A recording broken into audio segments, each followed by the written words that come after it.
प्रयागराज और साथ ही उसके आसपास के शहरों में ट्रैफिक जाम की समस्या केवल यही नहीं बता रही कि बड़ी संख्या में लोग अपने वाहनों से महाकुंभ पहुँचे रहे हैं, बल्कि यह भी इंगित कर रही है कि शासन प्रशासन यह अनुमान नहीं लगा सका कि अधिक संख्या में श्रद्धालुओं के आने का सिलसिला कायम रहेगा।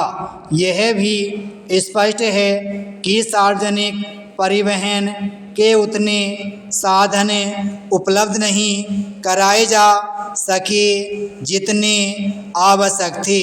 पहले माना जा रहा था कि महाकुंभ में मुख्य स्नान के अवसरों पर ही बड़ी संख्या में श्रद्धालु आएंगे, लेकिन ऐसा लगता है कि लोगों ने यह समझा कि महाकुंभ के आखिरी चरण और मुख्य स्नान से इतर दिनों में भीड़ कम होगी, इसलिए तब जाना अधिक उपयुक्त रहेगा।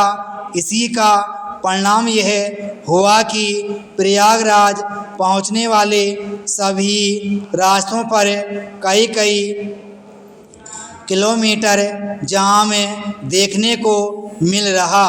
चूँकि प्रयागराज आने वाले श्रद्धालु चित्रकूट, वाराणसी, मिर्ज़ापुर, अयोध्या भी पहुँचे रहे हैं, इसलिए इन शहरों में भी जाम लगे रहा है।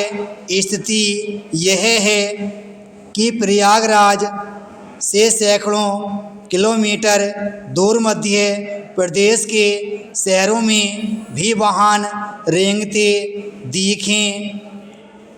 इसके चलते तमाम लोगों को सड़कों पर अपना समय बिताना पड़ रहा है।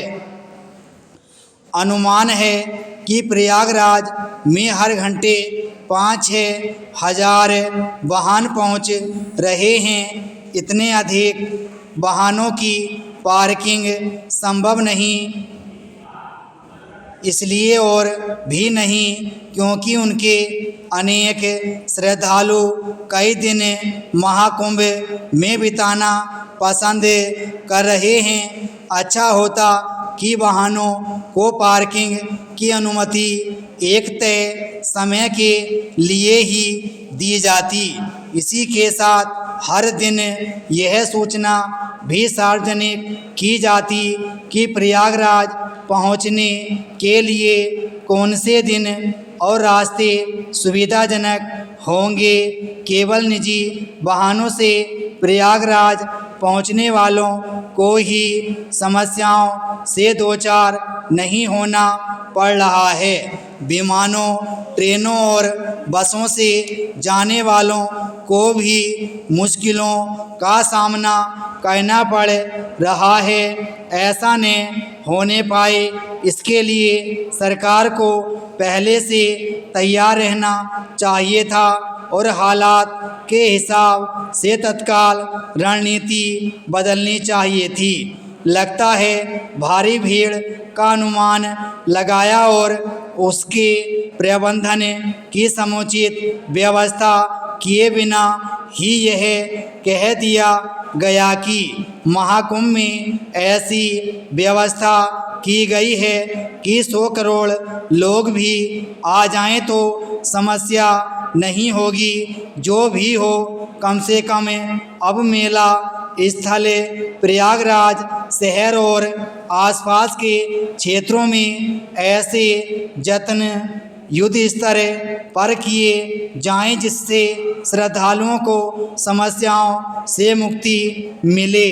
जो लोग रास्तों में फंसे जा रहे हैं उन्हें कम से कम परेशानी हो और वे कुछ समय के लिए वहीं रुक सकें। इसके लिए पड़ोसी जिलों के प्रशासन को निर्देश दिए जाने चाहिए। यह भी समय की मांग है कि ट्रेनों, बसों और अपने वाहनों से महाकुंभ पहुंच रहे लोग संयम और अनुशासन